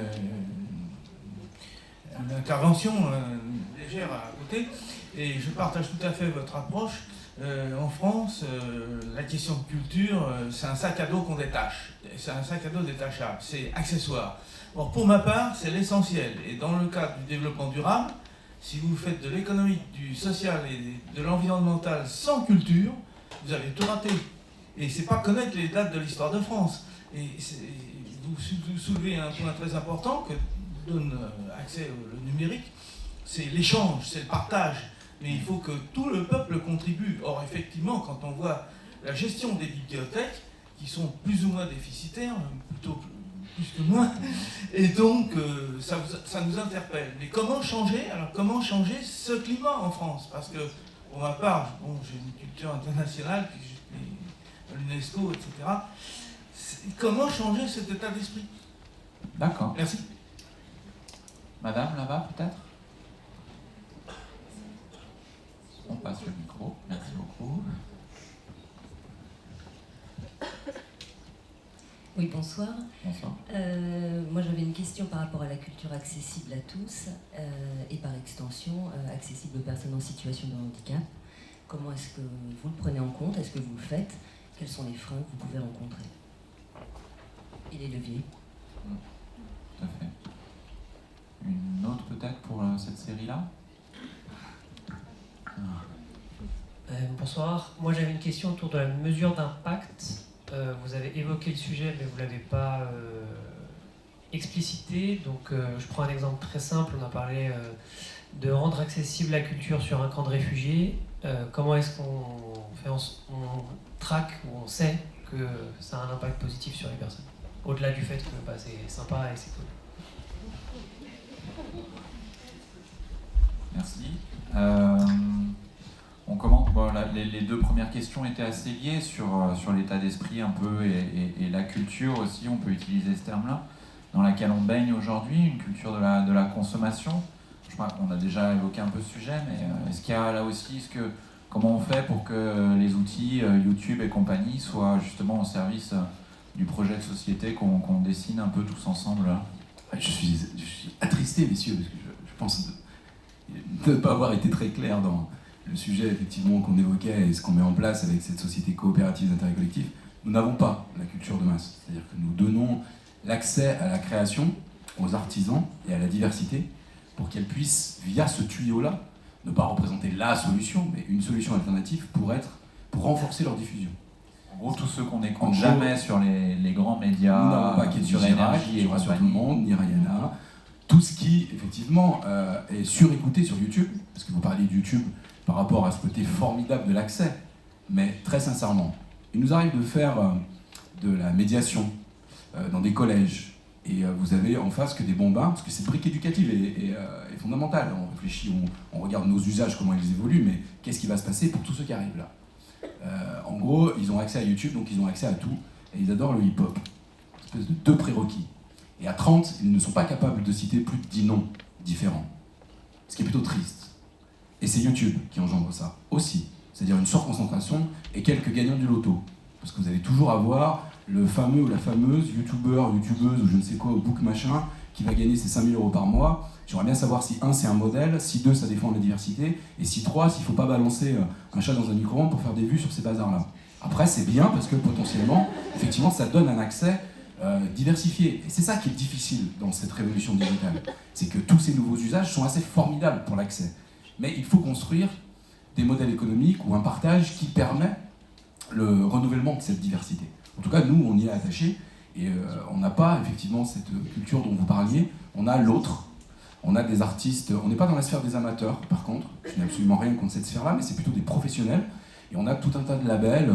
Alors, il y en a plein à Paris, de Kitsune, d'Infine, on pourrait en parler plein de musique, dans la musique électronique, mais plein d'autres, effectivement, labels dans d'autres esthétiques qu'on promeut plus fortement, où cette matière-là, on la donne accessible à des tiers curateurs, à des médiathécaires, des bibliothécaires, mais des gens qui s'occupent de carte culture, des gens qui s'occupent de programmation dans des salles, pour qu'ils puissent la mettre en avant et permettre justement d'avoir un autre regard sur ce qu'on écoute, sur ce qu'on peut lire, ou sur ce qu'on peut regarder, et les jeux vidéo avec lesquels on joue.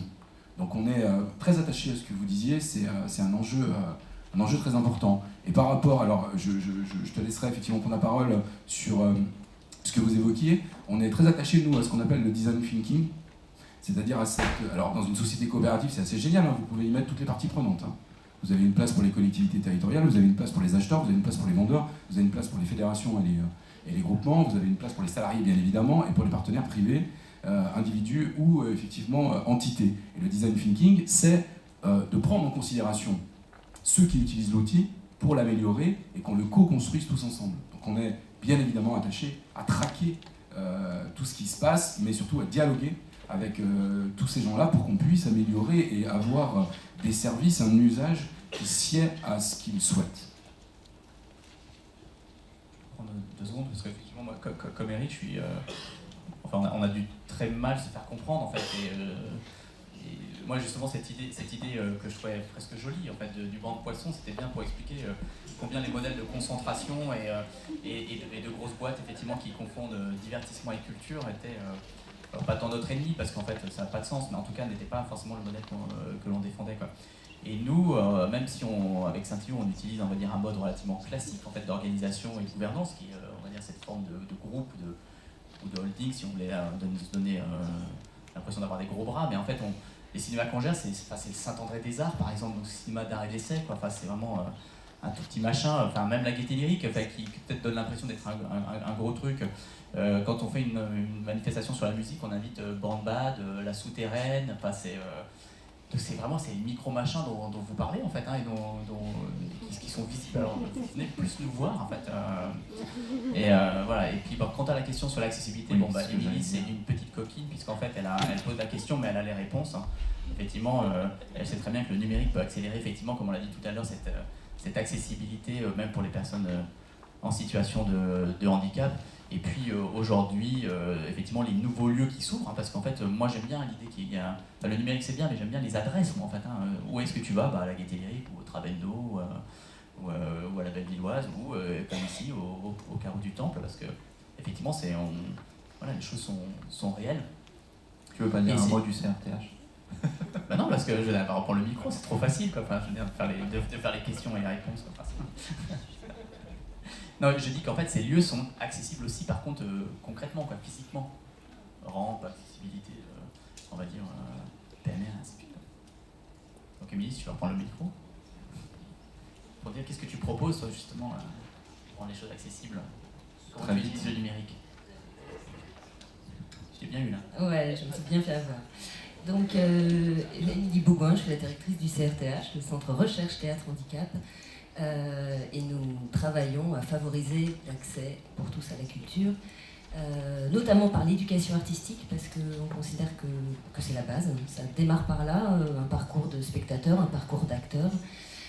On travaille sur une éducation artistique inclusive, donc avec des personnes en situation de handicap, des personnes éloignées de la culture, pour d'autres raisons également. Et on met en œuvre tout un tas d'outils et de services pour rendre les œuvres culturelles accessibles. Et comme c'est un centre de ressources, on peut peut-être donner l'adresse? Eh bien, nous sommes au 163 rue de Charenton, dans le 12e. Ah, je pensais aussi à l'adresse. Ah oui, tout est digital maintenant. Mais... Bon, moi, j'avais pensé à l'adresse postale. Mais... Voilà, vous avez tout. Voilà, n'hésitez pas à utiliser le CRTH comme outil d'accessibilité pour donc la culture et notamment le théâtre. Sur la question de l'évaluation de l'impact, essayer de répondre là-dessus, c'est une question qui n'est pas simple, évidemment. Je vais commencer par deux petites anecdotes très courtes. La première, c'est Haïti après le tremblement de terre, 3 semaines après le séisme, et c'est un peu de cette intervention, on a créé des bibliothèques sous tente après en Haïti, qui est venu le projet Ideas Box, mais 3 semaines après le tremblement de terre, et je me retrouve avec Evelyne Trouillot, peut-être vous connaissez Lionel Trouillot, grand écrivain haïtien. Evelyne, c'est sa cousine, et elle est rectrice de l'université privée à Port-au-Prince. Sa maison s'est pas effondrée, et au pied de chez elle, elle a un camp de réfugiés, et du coup, en fait, elle m'explique qu'elle est sortie dans la rue avec un livre pour enfants, en fait, un livre d'enfant qu'elle avait dans sa bibliothèque.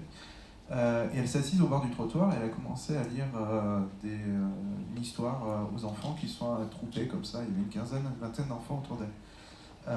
Et en fait, c'est une histoire qui faisait un peu peur, l'histoire d'un loup comme ça qui faisait peur aux enfants, etc. Et à la fin de l'histoire, elle finit et elle dit: et vous, les enfants, qu'est-ce qui vous fait peur? Alors les enfants ils disent: ah bah moi j'ai peur de l'orage, ah bah moi j'ai peur du noir, ah bah moi j'ai peur, je sais pas. Et jusqu'à, comme ça, pendant 5-10 minutes, jusqu'à ce qu'il y ait une toute petite fille de 5 ans qui lève la main et qui dit: moi j'ai eu très très peur du tremblement de terre. Et ça a libéré la parole, et grâce à ça, elle a pu travailler justement sur voilà, comment les enfants arrivaient à projeter leur peur dans une histoire et se réapproprier en fait cette peur pour pouvoir l'expliquer. Donc c'était une forme d'exutoire, etc. Alors il y a eu quelques je sais pas comment les qualifier, aventuriers, on va dire ça comme ça, qui ont essayé de théoriser ça sous la bibliothérapie. Moi, j'y crois pas trop. En général, les psychologues et les bibliothécaires font assez mauvais ménage. Mais en fait, voilà, donc ça c'était la première histoire, après je conclurai très vite. Deuxième histoire que je vais raconter, c'est Burundi, un camp dans le nord du Burundi, camp de réfugiés où les gens sont là depuis entre 5 et 10 ans, quoi, grosso modo, c'est quasiment un village.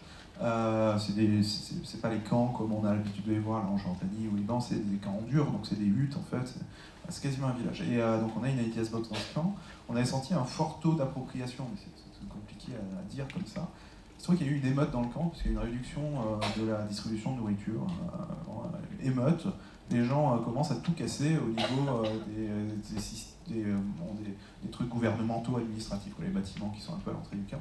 Et là où il y avait la box en fait. Et donc ils cassent tout sauf la box, et les militaires arrivent pour répliquer, et les gens forment un cordon humain autour de la box pour protéger la Ideas Box. Et là, à ce moment-là, on s'est dit: attends, il se passe un truc là qu'on n'avait pas du tout réussi à mesurer jusque-là. Et donc suite à ça, on a commencé des évaluations d'impact. Et donc en réalité, c'est là où c'est compliqué de répondre, c'est-à-dire que nous aujourd'hui, on sait faire des évaluations d'impact extrêmement très précises, quantitatives, qui vont rentrer dans les grilles d'évaluation des bailleurs de fonds et des acteurs humanitaires. C'est-à-dire qu'on peut dire aujourd'hui qu'une Ideas Box, ça renforce d'environ 30% le taux, la qualité de l'éducation dans un camp de réfugiés. C'est-à-dire que les enfants vont progresser 30% mieux avec une Ideas Box que sans Ideas Box. On sait aussi que ça a un impact sur la protection de l'enfance. C'est d'ailleurs un des premiers impacts qu'on a vérifié, c'était de dire tu crées un lieu, un safe space, en fait, un lieu sécurisé où il y a de l'activité culturelle, éducative, etc. Tu crées de la protection dans le camp, tu as moins d'enrôlement dans les gangs, il y a moins de risques de viol chez les enfants, etc. Donc tout ça, c'est des choses qu'on peut calculer.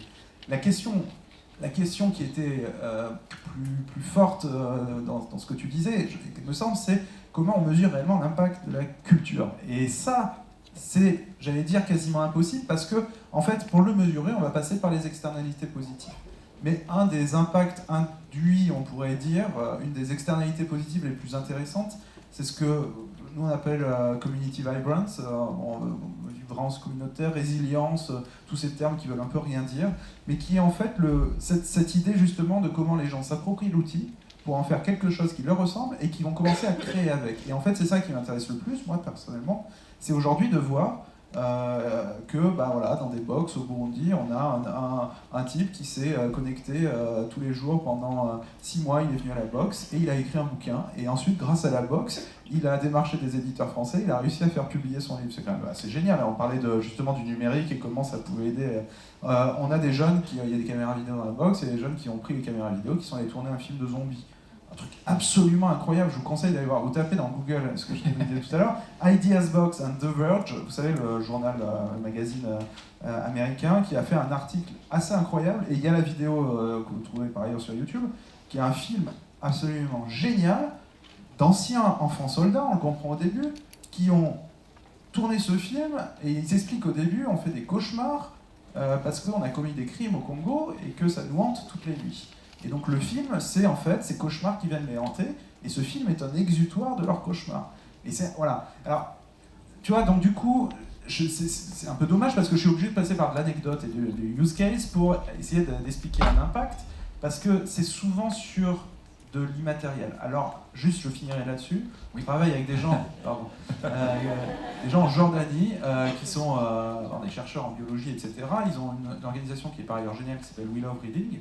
Et eux, ils ont fait un programme pour regarder comment la culture diminuait le taux de stress chez des populations réfugiées. Et donc, ils font des prélèvements de cheveux, parce que dans les cheveux, il y a des hormones qui sont libérées dans les périodes d'intense stress. Et donc, toutes les semaines, ils viennent faire des prélèvements de cheveux sur un programme de 6 mois. Moi, ça me terrifie un peu, ça. Je veux dire, à un moment donné, est-ce qu'on est obligé d'aller jusque-là? Mais peut-être pour le prouver que c'est important. Voilà, c'est toujours l'éternelle question. Alors pour nous dans le Muséomix, depuis la première fois qu'on a fait l'événement Muséomix, en fait, on essaye toujours de mesurer l'impact. Après, l'impact de la culture, là on est d'accord aussi, ce sera un peu dur, donc il y a certaines choses qui sont déjà comment c'est vu par rapport aux personnes qui visitent, hein, comment les prototypes qu'ils voient sont intéressants, mais le prototype en fait c'est le haut de l'iceberg de cet événement. Parce qu'en réalité, la question qui est plus intéressante, c'est pour les participants, ceux qui ont participé, qui ont créé quelque chose ensemble, en live, comment ils l'ont vu, est-ce que ça a eu un impact pour après, et quelle énergie ils gagnent pour après. Donc ça, c'est des impacts qui sont un peu particuliers. En fait, quand vous dites que la culture, c'est comme un sac à dos détachable, parfois, dans ces micro-moments, micro-événements, ça devient une sorte d'aile qu'on s'attache et d'un coup on peut justement gagner des ailes et faire des choses qu'on ne croyait pas possible. Et en fait, ceux qui en parlent le mieux, c'est ceux qui ont participé à cet événement. Nous en avons un ici. Voilà. Donc vous pouvez voir dans d'autres... si vous participez dans nos communautés, on a ce qu'on appelle des apéromix. Si vous tapez sur Internet, vous trouverez ces petites choses-là, les dates qu'on peut avoir. Vous pourrez justement partager avec des gens qui l'ont fait et l'enthousiasme qu'ils en ont. Donc c'est en fait là, en quelque sorte, on crée de la culture aussi, autour du monde de la culture, en le mettant en avant la culture, on essaye de créer des choses vraiment en live. Et là, on voit le bénéfice déjà pour ceux qui y participent. Après, pour ceux qui le voient, et pour le musée, c'est quelque chose qui est un peu plus compliqué. Parce que tout simplement, on construit des prototypes, et les prototypes, pour qu'ils soient utilisés dans un musée, en réalité, il faut parfois 2 ans. Pourquoi? Parce que c'est pas sécurisé, parce qu'il y a plein de choses qu'on oublie quand on fait un prototype. Voilà. Une ou deux dernières questions et on y répond en 5 minutes, puisqu'on doit libérer le lieu.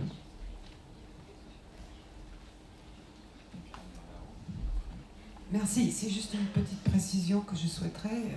Je trouve absolument intéressant toutes vos interventions et je découvre beaucoup de choses et je me sens tout à fait enthousiaste avec la perspective de partage, d'accessibilité, de modes de diffusion créatifs selon des modèles différents.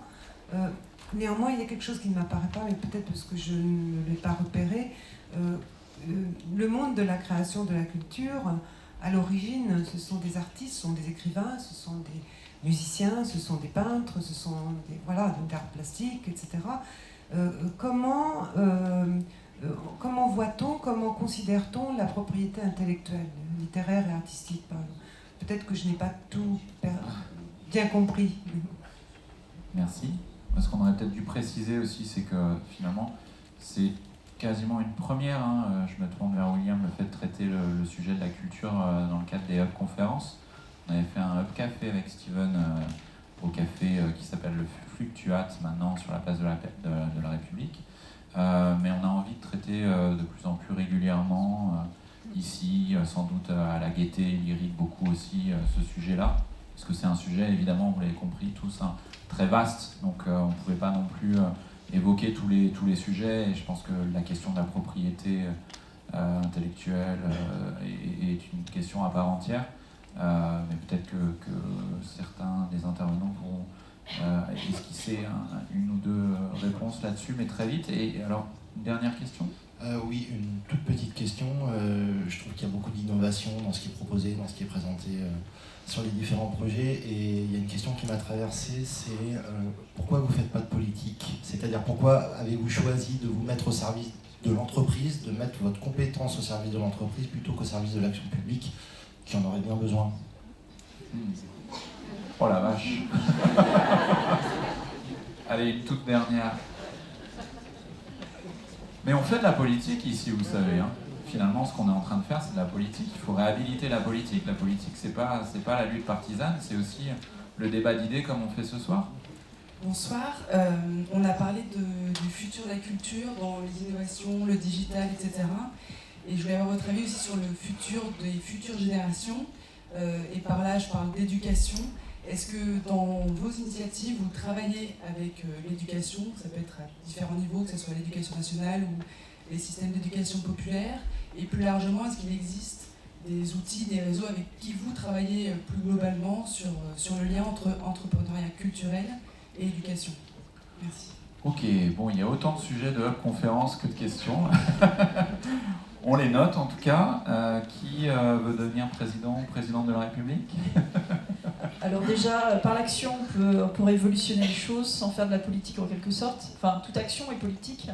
Donc Muséomix peut l'être en quelque sorte, parce qu'on marche sur des plates-bandes assez particulières, tout en étant bénévole pour la plupart. Je vais plutôt répondre à la première question sur la propriété intellectuelle. Oui, c'est un de nos problèmes. On va dire la propriété intellectuelle, on va dire que ça va encore. Mais c'est vrai que la création en équipe fait qu'à qui appartient l'idée ou autre, en fait, elle appartient au groupe. Après, en plus, dans les choses qui sont faites pendant l'événement, le plus souvent après c'est en command left, donc ça veut dire qu'on cite et ça peut être utilisé par d'autres personnes, mais on a quelques soucis là-dessus. On y réfléchit beaucoup, mais après, c'est comme le fait qu'une idée n'est pas brevetable. Les prototypes, comme on le fait, c'est comme des proof of concept, c'est des idées, c'est pas protégeable réellement. Donc si les équipes continuent vraiment jusqu'au bout et l'installent, là ça devient leur propriété réellement. Mais on a vraiment des soucis là-dessus. C'est une très bonne question. En une minute chacun, ce sera votre mot de conclusion. Concernant la propriété intellectuelle, nous on a zéro souci, c'est-à-dire qu'on règle ce qu'on a à régler s'il est nécessaire de régler, c'est-à-dire que les artistes font le choix ou pas d'être inscrits, de rentrer dans ce processus-là, et si c'est le cas, on respecte bien évidemment tout ce qu'on doit payer aux différentes sociétés civiles, mais effectivement c'est un sujet qui va évoluer, parce que l'exemple qui a été cité tout à l'heure, où vous donnez sciemment, sans être inscrit nulle part, des pages de BD, et que d'un coup vous faites du crowdfunding, et que vous venez rémunérer une création, et que ça devient un modèle économique, si ça c'est fait de manière récurrente, et que l'artiste est content, que tout le monde est content, voilà, est-ce qu'après il a envie de passer par une société civile pour venir s'inscrire? Je crois qu'il en a le droit, il faut qu'on puisse respecter effectivement ce choix-là.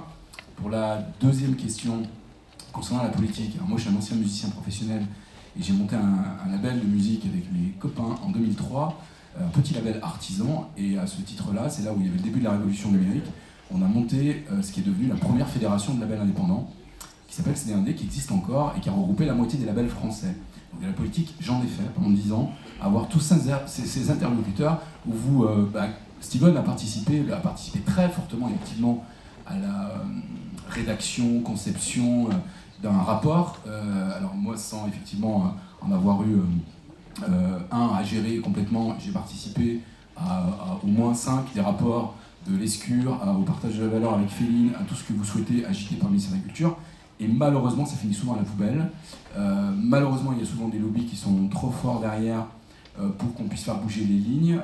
J'aimerais que effectivement, le gouvernement ait plus de force pour, de manière à légiférer pour travailler ces fameux équilibres. Donc une fois que vous avez constaté ça pendant 10 ans, vous vous dites, en fait, il y a l'économie sociale et solidaire, il y a l'innovation sociale, il y a plein de choses à faire dans l'économie, essayons par cette voie-là, parce que peut-être que ça peut aller plus vite. Et en l'occurrence, voilà, en 1 an, ça va plus vite. Il y avait une troisième question, je l'ai oubliée. C'était, je sais plus, mais peut-être qu'il y en a... Si, c'était par rapport à la brique éducative. Ah oui, bien évidemment, j'imagine que par rapport à tout ce que tu agites, on est en plein cœur de la brique éducative, les bibliothèques. Nous, c'est pareil, on travaille énormément avec des MJC ou des bibliothèques ou des salles de spectacle, les salles de spectacle, ce qu'on appelle des salles de musique actuelle, donc celles qui agitent la diversité. Donc on fait des interventions en prison, il y a pas mal de gamins qui viennent pour faire de la création et découvrir effectivement du coup de la diversité. Donc voilà, c'est présent. Après, sur l'éducation nationale, il faudrait qu'on le soit plus. C'est assez compliqué de rentrer dans ce temple-là, mais c'est pas impossible, il faut juste du temps. En 1 minute, Jérémy? Oui, moi j'ai un sujet de conférence pour toi. Mais juste avant de dire, pour répondre à la question, oui, on fait de la politique tous les jours, et je crois que c'est hyper important de faire de la politique de cette manière-là aujourd'hui. C'est-à-dire qu'il y a des nouvelles formes d'engagement. Nous, on a des copains à Make Sense, à Singa, toutes ces associations, toutes ces start-up sociales, je ne sais pas comment les appeler, qui sont en train de créer des nouveaux modes d'engagement. Qui sont hyper importants. Exactement. Et c'est hyper important parce qu'il y a de l'engagement et c'est alors, ça peut être un peu troublant par rapport à la politique classique parce que en réalité ça crée parfois peut-être de l'absentéisme à des élections, mais c'est des autres formes d'engagement qui sont très très fortes et très ancrées dans le réel. Un sujet, parce que moi ça me tient à cœur, vous l'avez compris, la question des réfugiés, je pense qu'il y a une vraie question sur les questions culturelles, sur l'accueil des réfugiés en France. Tu l'as dit en fait dans l'introduction, je pensais qu'on en parlait plus, donc c'est pour ça que je me rattrape un tout petit peu en conclusion, en disant qu'il faut absolument traiter ce sujet, parce qu'en réalité, on le traite souvent sur la question de la diversité culturelle, etc. Non, je pense qu'il faut le traiter sous le terme réfugié. Moi, il y a un truc que je retiens de toutes les personnes que j'ai pu rencontrer, que ce soit évidemment en France, mais aux 4 coins du monde dans des camps de réfugiés, c'est qu'en réalité, la personne, quand elle devient réfugiée, elle devient réfugiée. C'est l'absolue vérité de ce que je viens de dire, mais ça veut dire qu'en fait, ça annule tout le reste. Alors que tu peux être médecin, tu peux être artiste, tu peux être chanteur, tu peux être architecte, tu peux être étudiant, tu peux être tout ce que tu veux, tu deviens un réfugié. Donc ça veut dire que tu n'as plus rien. Tu as un numéro, tu es réfugié, tu as une carte. Et c'est extrêmement important de se poser la question, évidemment, de la diversité culturelle, mais au-delà de ça, comment en réalité, à travers la culture, ces gens-là, à travers leur culture et à travers la confrontation de leur culture à la nôtre et au métissage que ça peut produire, ces gens-là peuvent retrouver leur part d'humain. Et je reviens à ce que je disais tout à l'heure, qui fait que pourquoi on est des humains, c'est parce qu'on a de la culture. Et ça, monsieur, c'est politique. On est bien d'accord. Et Simon et William se sont récupérés encore un nouveau sujet, parce que je pense qu'effectivement, ça vaudrait le coup si tu nous aides un peu à faire un événement sur ce thème de culture et réfugiés. Steven? C'est sûr qu'il y a toujours une question de plus que de réponse, en fait. Hein, donc, et le futur, finalement, ce que je suis en train de me dire, mais c'est que le futur de la culture, c'est le fait qu'il y ait toujours au moins une question. Quoi. C'est-à-dire que quand il n'y en aura plus, ça sera problématique. Moi, je ne suis pas sûr qu'on fasse de la politique. Par contre, ce qui est certain, c'est qu'on a tous une responsabilité. Et cette responsabilité, elle est peut-être presque morale au sens de comment nous vivons ensemble, en fait. Et je pense que même dans le champ de l'entrepreneuriat, la responsabilité est vraiment très importante. Je crois que ça ne sert à rien de se rémunérer comme des sagouins. Je pense que ça ne sert à rien de confisquer le capital. Ça ne sert à rien, en fait, à la fin de confisquer la connaissance, effectivement. Parce qu'à la fin, on crève tous, quoi. Et en fait... Et donc le plus important, c'est effectivement comment on la transmet, comment on la partage, et comment on en fait, mais ce que vous faites très bien, quoi, comment on en fait un bien commun. Quoi. Et c'est cette responsabilité-là qu'on a. Alors si jamais c'est une responsabilité politique, après tout, pourquoi pas, mais moi je m'en fous un peu aujourd'hui. Enfin, de savoir si c'est la politique. Par contre, je m'en fous pas si c'est une responsabilité. Merci beaucoup. Les Hub Conférences vont faire une petite pause à Paris. J'espère qu'on ne va pas trop vous manquer, puisqu'on va aller à Toulouse, Montpellier et Nantes dans les semaines qui viennent. Mais on reviendra assez vite. En principe, c'est pas encore sûr pour Caroline Steele, sur le lien entre les villes et la question fondamentale de l'alimentation. Vous pouvez retrouver le programme sur Hub Campus, évidemment. Et c'est le moment de remercier nos intervenants pour cette belle soirée.